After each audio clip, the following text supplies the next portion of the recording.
বাংলাদেশে যেমন গণ অভ্যুত্থান হয়েছে তখন বাংলাদেশের 300 এমপি বাংলাদেশ থেকে পালিয়ে গিয়েছে।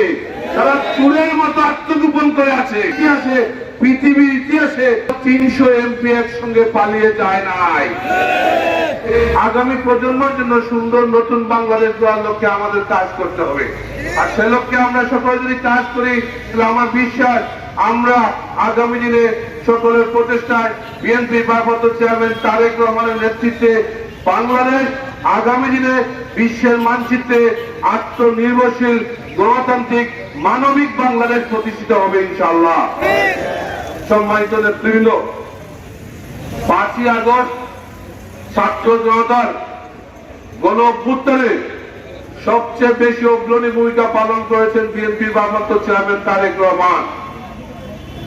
বিএনপির ভারপ্রাপ্ত চেয়ারম্যান তারেক রহমানের নেতৃত্বে সারা বাংলাদেশে দীর্ঘ 16 বছর আন্দোলন সংগ্রাম হয়েছে এই খুনি ফ্যাসিস্ট হাসিনা দুর্নীতি দুঃশাসনের বিরুদ্ধে গণতন্ত্র প্রতিষ্ঠা এবং ভোটের আদায়ের লক্ষ্যে বিএনপি ভারপ্রাপ্ত চেয়ারম্যান তারেক রহমানের নেতৃত্বে আন্দোলন সংগ্রাম হয়েছে। সে আন্দোলন সংগ্রাম করতে গিয়ে আমাদের নেতা কর্মীদের উপর হামলা হয়েছে, মামলা হয়েছে, নির্যাতন হয়েছে। কিন্তু আমাদের নেতা কর্মীদের হামলা মামলা করে নির্যাতন করে আন্দোলন বন্ধ করতে পারে নাই, রাজপথ থেকে সরাতে পারে নাই।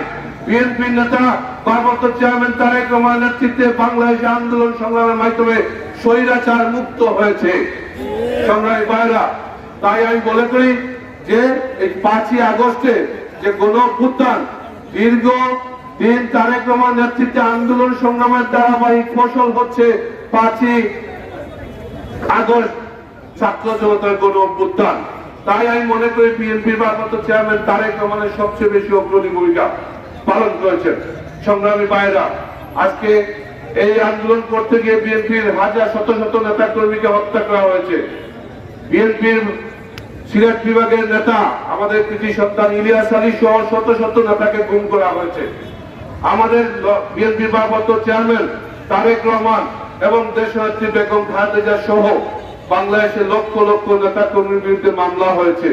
বাংলাদেশে লক্ষ লক্ষ নেতা কর্মীর নির্যাতন করা হয়েছে, গ্রেফতার করা হয়েছে।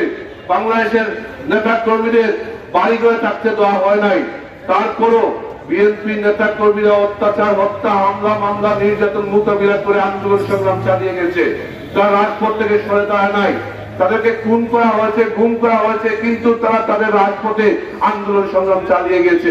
তাই সংগ্রামের বাইরা আমি মনে করি এই যে অবস্থায় বিএনপিকে দুর্বল করার জন্য অনেক ষড়যন্ত্র হয়েছিল, বিএনপিকে রাজপথ থেকে সরানোর জন্য অনেক ষড়যন্ত্র হয়েছিল, কিন্তু তারেক রহমান নেতৃত্ব এবং আন্দোলন সংগ্রামের কারণে বিএনপি রাজপথে থেকেছে। শেষ পর্যন্ত আন্দোলন সংগ্রাম করে স্বৈরাচার শেখ হাসিনার পতনের ঘন্টা বাজিয়েছে বিএনপি ইনশাআল্লাহ। আমি অন্তর্বর্তীকালীন সরকারের কাছে অনুরোধ করব, অবিলম্বে শেখ হাসিনাকে বিদেশ থেকে বাংলাদেশে ফিরিয়ে এনে তাকে বিচারের মাধ্যমে ফাঁসির ব্যবস্থা করতে হবে। শেখ হাসিনার শুধু ফাঁসি হলে হবে না, শেখ হাসিনার যে দূষর যারা ছিল তাদেরকেও বিচার করতে হবে। এবং বিশেষ করে যারা এই যে পুলিশে ছিল এবং প্রশাসনে ছিল, আমলা যারা ছিল, যারা দুর্নীতি লুটপাট করতে সহায়তা করেছে, যে সকল পুলিশ আমাদের ছাত্র জনতাকে গুলি করে হত্যা করেছে, যে সকল আমলারা অবৈধ নির্বাচন করতে সহায়তা করেছে, যে সকল পুলিশ এবং আমলারা আজকে বাংলাদেশের গণতন্ত্রকে হত্যা করেছে, সহায়তা করেছে, তাদেরকেও চিহ্নিত করে তাদেরকেও বিচারের ব্যবস্থা করতে হবে। আমি মনে করি এই বাংলাদেশে খুনিদের জায়গা হবে না। এই বাংলাদেশে অচিরেই এই খুনি দুর্নীতিবাদ লুটপাটকারীদের বিচার হবে বাংলাদেশের মাটিতে ইনশাআল্লাহ। কেউ রেহাই পাবে না, সকলের বিচার হবে ইনশাআল্লাহ।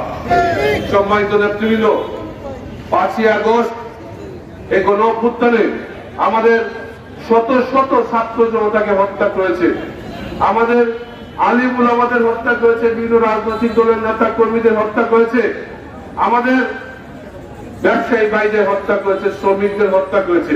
এই আওয়ামী লীগ হচ্ছে খুনি, এই শেখ হাসিনা হচ্ছে খুনি, শেখ হাসিনা হচ্ছে গণহত্যা।